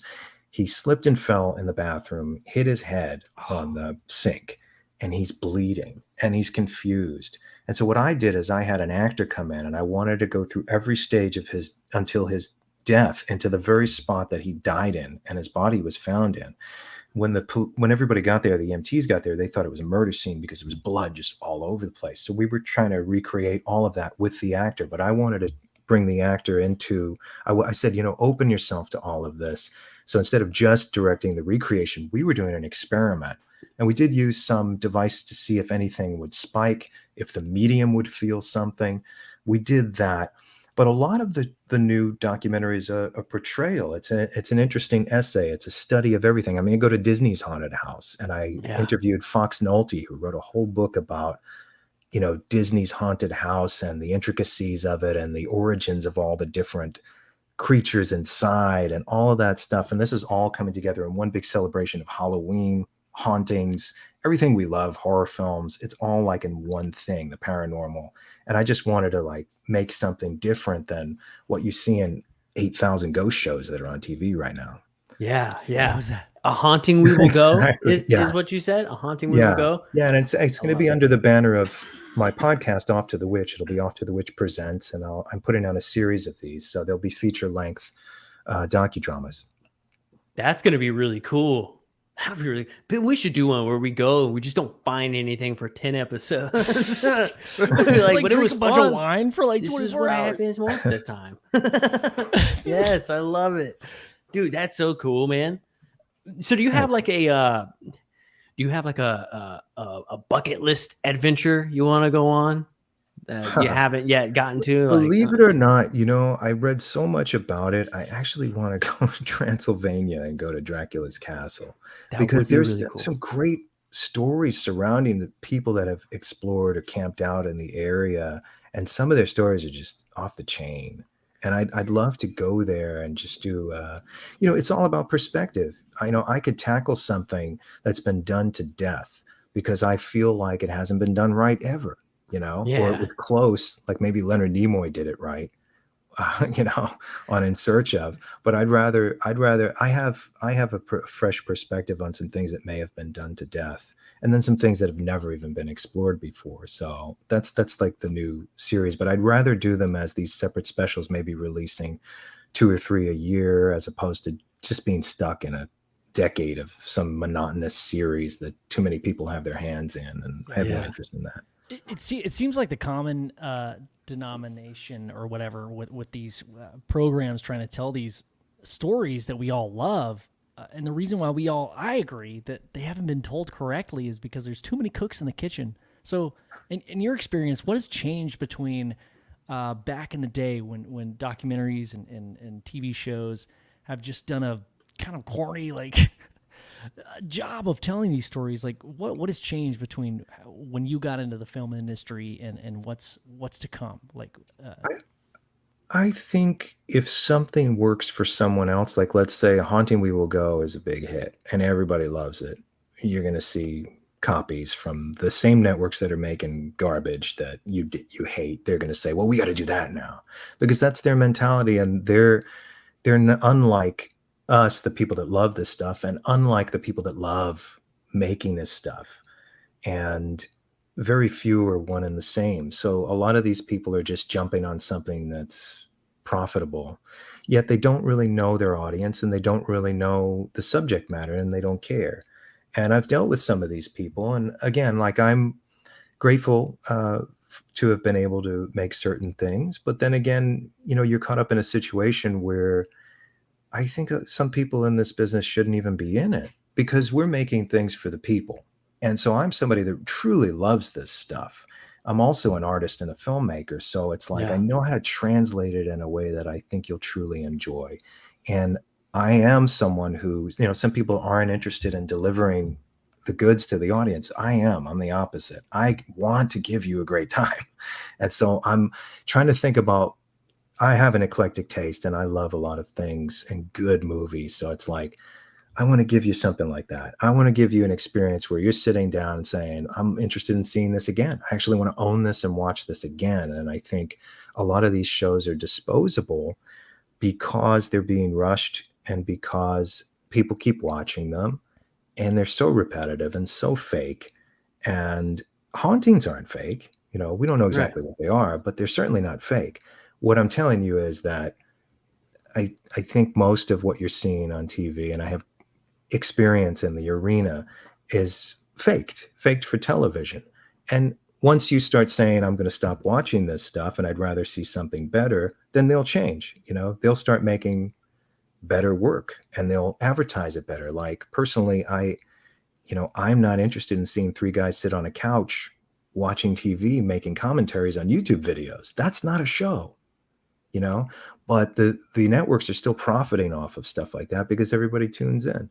Right. So it's like, let's demand better quality, better storytelling, Yeah, I think we're going to start seeing a lot more of that. I mean, you're seeing a lot of control going into, the creator's hands, the ability to be able to do a lot of this stuff and not, need so much of that help anymore. It's really cool you're seeing a lot more independent little projects. And while they may not be the most high quality budget project, the film or the song was way more enjoyable because it wasn't messed with to death, or it wasn't stamped with a repeat and sell label, Right. And that was my strength on this new series, is that, I worked on projects that were in the millions, and I worked on projects like Montauk Chronicles that, was under about 15,000 of hard-earned money, to make it, and a lot of work.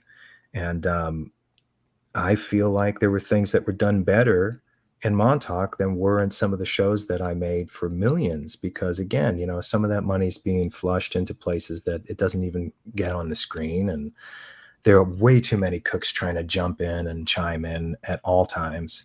And so you do need a visionary behind something, in other words, Yeah. because if you look back throughout history, all television, literature, movies, the greatest of them had a visionary at the helm, period. Yeah. There is no movies by committee and it was so good, I just want to see it again. Like, it doesn't happen that way.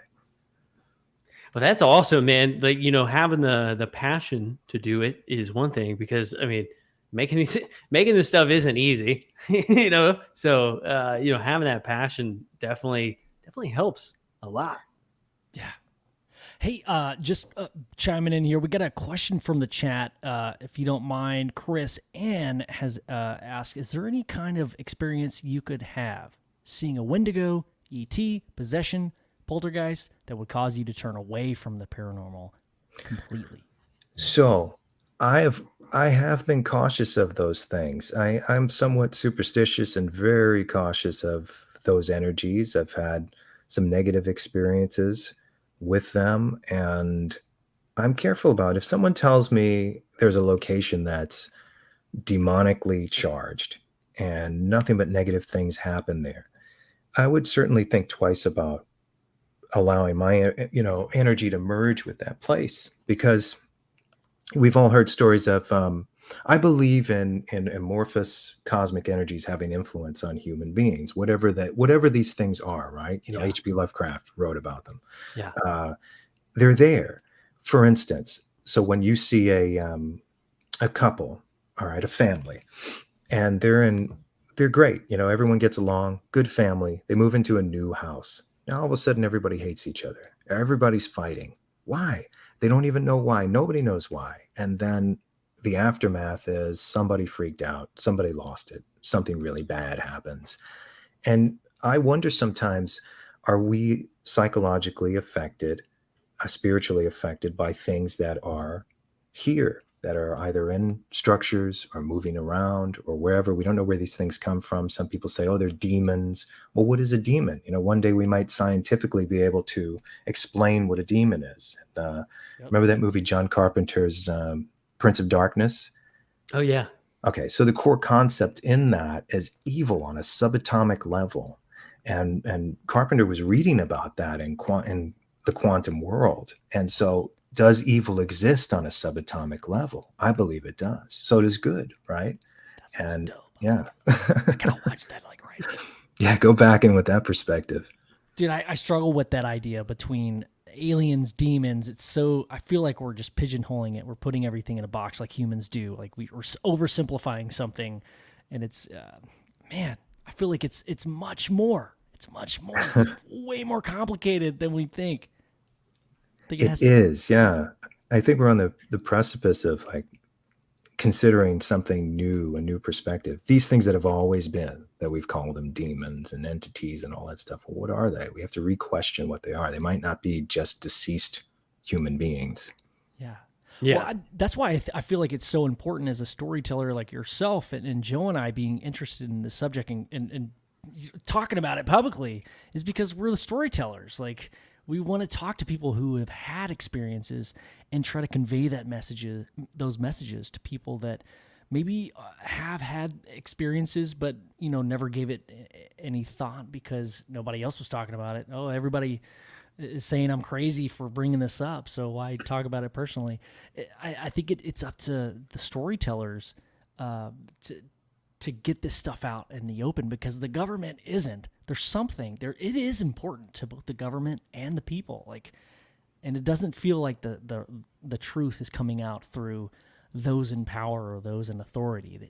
I think it's all up to us as storytellers, as experiencers, as individuals, to bring that into light, man. Sure. Yeah, it's how it's portrayed, and we should certainly have fun with it, but not make a mockery of it, and not make it repetitive and Yeah. stale. I choose to portray this in a new way, or elements of older ways that worked, that are tried and true in my opinion, and just kind of improve upon that, as opposed to doing anything that's of the norm right now. Like, otherwise I won't do it. Yeah. Yeah, that's a good idea, man. Well, I'm excited for that, dude. You got this new documentary coming out. You said you're also working on a book. Yeah. We haven't talked about that live yet. If you want to kind of go into that a little bit, and I Sure. don't know I've if been you're working ready on for it or not, but Yeah, I appreciate it, man. It's I've Read been every working on it book. for a while, Pretty and page. it started as a screenplay that I wrote for TV, and a really huge company wanted to do it. This is around, I think, between The Dark Files and Strange World, um, and they were ready to go for it. They actually held on to my script for a while, optioned it for a year, and I finally got it back, which was great, because I think the smart thing to do, before I lost what we're talking about, the essence of what this is. And it's called Montauk Boys. It's a fictional tale based off of all the people on the outskirts, the peripheral people that I spoke to, like James Bruce, on what they said the Montauk Boys were. And then I imagined this awesome story of, and this, I've been writing this for a little bit less than a decade. So this story about a gang of kids in 1986, tough kids. They're seen as the unwanted, the bad kids. Some of them have been expelled. Some of them are a little older, post high school. They're being sought out by this government program strictly to turn them into mind controlled assassins. And so, how are these kids, who nobody gives a damn about, that they're already in tons of trouble, but I think for the most of them have good hearts, how are they going to deal with something like this, especially when one by one some of them are getting knocked off by this situation and even turned against each other, and in a small town. And I don't want to say too much, because there's a lot of yeah. a lot of these got me, TV dude. guys have sticky fingers. I'm seeing. I mean, I have a kid, so everything's sticky. Yeah. But you can actually see, okay, so you could see I actually made it public because I wanted to make sure that there are some thieves out there. And I think the smartest thing for me to do was to finish my novel, get it out there, because the script has been circulating for maybe 6-7 years now through this big company. There were copies going around. So I wanted to get the novel out, stake my claim in my own idea. And also I put out the pitch that I showed to this company in the beginning of when they wanted to do something with me. I showed them the pitch. So you can see that on my YouTube channel, and you can really see what the gist of Montauk Boys is about. I love Cool. it. I'm Cool. I'm picturing the dude from Stranger Things, the Eddie dude. Like, Right. And that's oddly enough, it's so love that. weird, because I wrote that many years before even Stranger Things was a twinkle. yeah. So I mean, you're kind of speaking to a lot. I think we all knew that if they weren't that dude, we all knew that dude growing up. I mean, me and Joe are a little, 90s, whatever, but the 80s. I would say, so Montauk Boys is a little edgier. Like, and that's the thing. So when I was with the company, it was MTV affiliated company. They were kind of already buffing out the edges, and I want to keep it edgy. So I would say, if you were going to compare it to anything, it would be more like Rumblefish or The Outsiders, or, the hardcore elements of the Lost Boys even, but but kids I knew growing up, that's who these kids are based on, like people I knew, situations I saw happen. So there's it's a real thing. I think it would be more Sons of Anarchy than Stranger Things, The Outsiders is like a perfect example, because, like, dude, like, you can't watch that movie and not be like, oh shit, if I grew up in the 80s, dude, and I had a motorcycle, bro. Yeah, there's motorcycle clubhouse. gangs in this and everything. Yeah. That's so great. Like, where did that clubhouse come from, by the way? Did somebody just abandon a bunch of amazing real estate, and they were like, you know what, you guys, you boys just have it, just roll your motorcycle. Like, Yeah, you can have there's it. no way.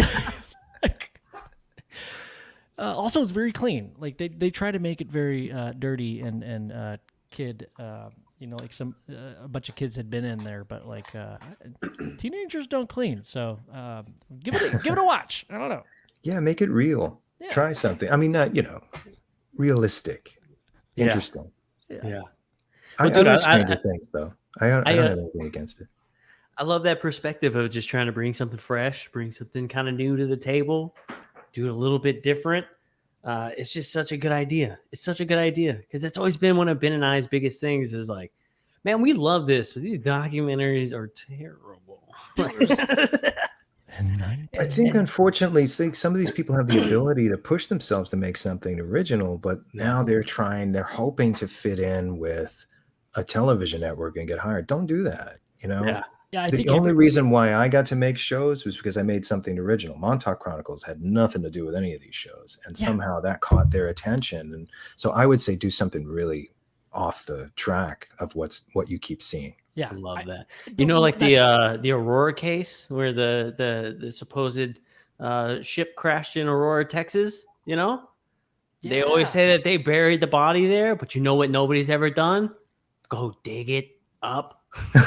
we should go dig that shit up. If we find the wrong hole, we'll put it back. The police know. I'm just looking for the small. I'm looking for the small body. How do you watch 13 seasons of a show called Finding Blank when no one finds anything? That's every ghost show ever. That's what I'm saying. and when they do find it, they always pan the camera over to the person looking at it instead of whatever they're looking at. Yeah, come on, we can do better. Let's do better. We got to start a show finding alien bodies. We'll just never find anything. You can get away with it. Yeah, it's all build up and no delivery. Chris, that joke is amazing. Like fill in the blank. There's like 3 categories: ghosts and aliens, Bigfoot, UFOs. Like your tax money. The hunt for finding your tax money. I mean, at least pro wrestling, you really get to see people jumping around in the steel cage and things like that. It's not even as good as pro wrestling. Like we know that we pay taxes, but like who really knows where it goes, right? Oh, sorry. We're on a journey to find out. Listen, I have the creature from the Black Lagoon here with me. Oh, it's so cool, dude! Yes, I love it. I've got a creature for you. I love it. Are you excited about the new Munsters film coming out? Yeah, sure. I think it's going to be pretty cool, man. Yeah. I'm pretty excited He's about a creative guy. Oh, I love That's it. cool. I got one of those. I mean, mine's not as cool as yours. Yeah. Well, he's kind of cool. Oh, dude. Hell yeah. This one's given like a posh vibe. Like he's on the move. He's like in the middle of paying taxes. Like, don't talk to me. I'm in the middle of paying my taxes. He's turning around and he sees Bob Gimlin. I love it. Yeah, I have his shoe. Nice. Are you talking about your own shoe? Yeah. All right, show and tell. I have the Gentleman Wolf. Oh, wait. Well, that's cool. That's all right. I feel like there's, if you pan your camera, there's an entire wall of cool action figures. Oh, we got a lot of stuff here, man. I'm expecting you to pull out like a jellyfish type creature with the top hat now. Sherlock Holmes. Well, look at that. Oh, that's cool. The smoke. Yep, that is smoking. That's pretty dope. I love it, man. Love it, dude. Well, man, I think we're getting pretty close to the end here. That's pretty sick. I love that, dude. I love that. We're gonna have to have you back on because, dude, yeah, we're gonna have to keep chatting. This is great. But the analytics show that if you go longer than 2 hours, people start to fall off. So. We're going off the rails. We're having fun. Oh man, it's always a good time, man. I'm so glad that you were able to stop by and hang out with us tonight, dude. I'm really excited about the work you got coming out in the future. Now that I've seen some of your past work, really good stuff, dude. Absolutely loved it. If there's anywhere that people can find you and watch you, I know you got a podcast and stuff. Go ahead and plug all that stuff right now so everybody can find you, man. Yeah, Montauk Chronicles, if you haven't seen it, can be seen on Tubi, Plex. I think it's coming to Prime any day now. Apple TV and my YouTube channel, which is Garetano 7, Garetano 7. And my podcast, Off to the Witch, you can find anywhere, Spotify, Apple Podcasts, Google Podcasts, and we cover a lot of the topics we were talking about tonight. I just recently interviewed Stanton LaVey, who's the grandson of Anton LaVey, the creator of Modern Satanism, 2-part episode. Yeah. Really interesting guy. Wow. I bet. And we covered James Dean's car, the curse of James Dean's car, night visitors. I was obsessed with horror films as a kid, some great Bigfoot stories, UFO stories. So come and check it out. Love it. Love it. Awesome, dude.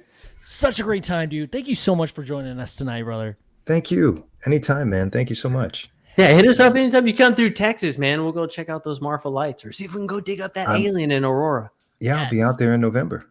Oh, dude, that'd be awesome. We're Yeah, here. Yeah.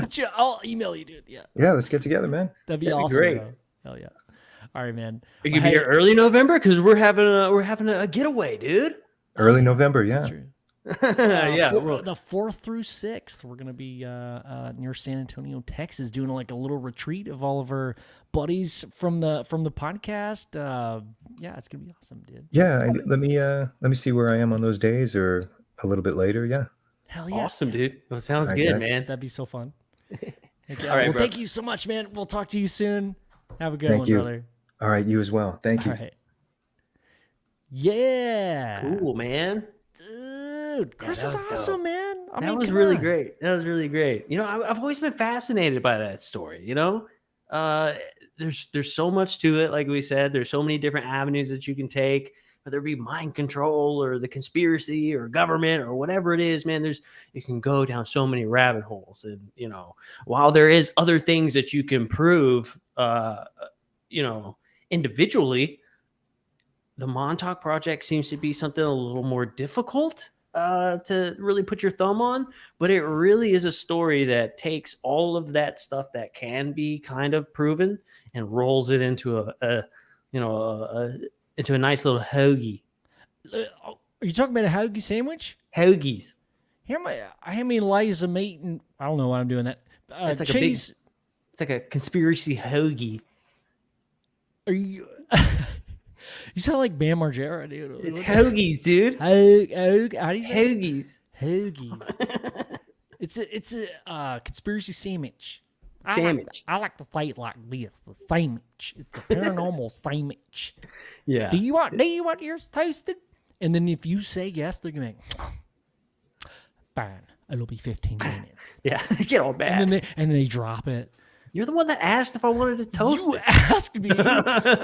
Now you're mad. Just toast the bread before I ask. Have toasted Seriously. bread ready to go. And sometimes that's not. Yeah. Um, Yeah. So Heck yeah, dude. Well, that was cool. We'll have to hit him up Dude, in that was November, awesome. man. Let's go look for some crazy stuff. dude, that'd be awesome. Yeah, Hell yeah. I mean when I say about like the Montauk Chronicles, like I might have said it like twice, the same exact thing, but I was just trying to drive home that idea that like a lot of storytellers in the past, documentarians, they got the story out. That's great, but the emotion, he just kicked it up a notch, man. Like Yeah. I felt like I was there. Like It I made mentioned- you feel uncomfortable. yeah. You like I was know? yeah. I was telling you before the show, like, I felt like I was being mind controlled. Like, that's how in a trance, I was like, oh my God, I'm there. I felt like I'm there. Oh, dude, the symbolism and the visuals there was no hiding, you know? Dude. It was like, hey. And anybody thinking about like the adrenochrome stuff, right?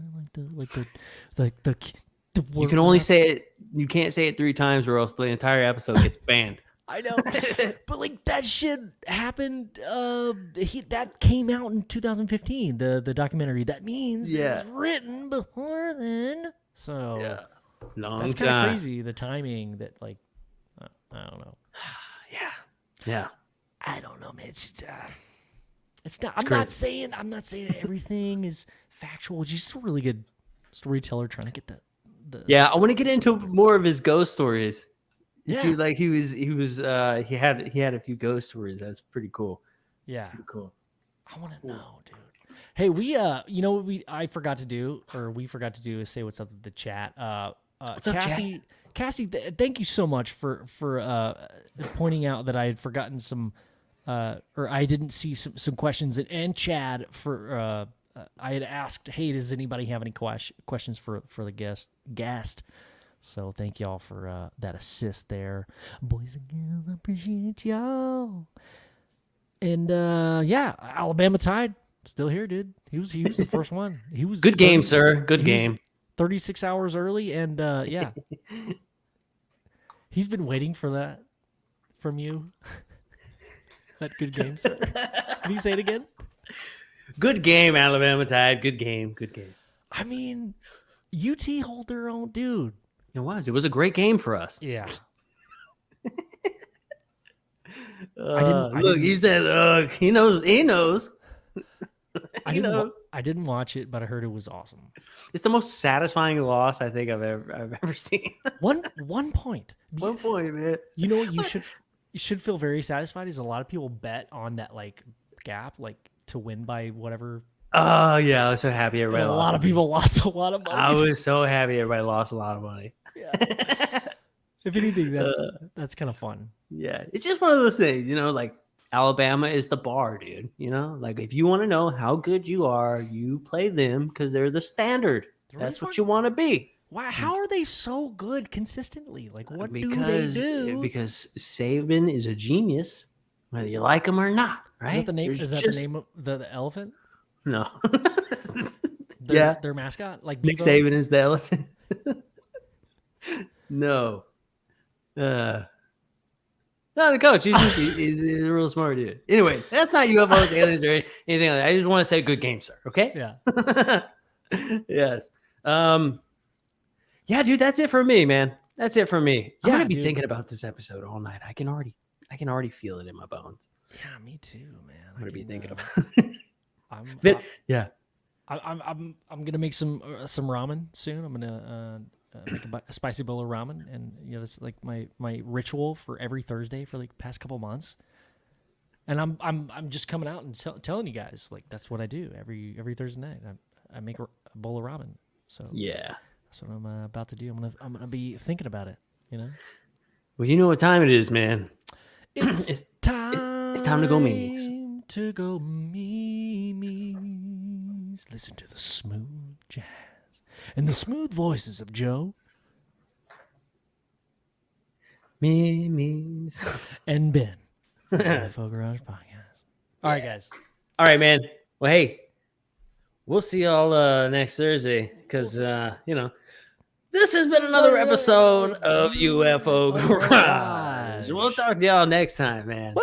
Take it easy.